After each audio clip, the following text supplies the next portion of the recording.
Zeferan kimi alganım, dağdan daşa septi adını, çaldın kılıncı, yandırdın gını. Yine dilimdedir dastanım. Eymenim gururum Şah İsmail, adınla alışır bu damar bu il. Torpak seni değil her nazlı yerler. Gönlüm sen gel olur senin için gel de.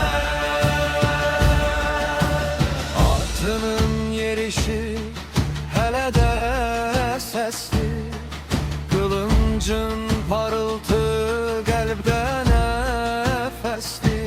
Bir bayrak kaldırdın, min yürek yandı.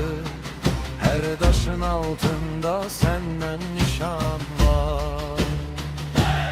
Eymenim gururum Şah İsmail, adınla alışır bu damar bu il. Torpak seni değil her nazlı yeller.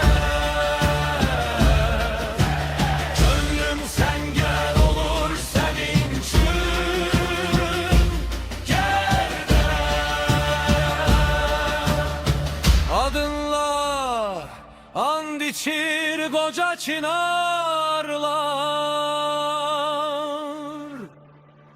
ocakta köz kimi yanır.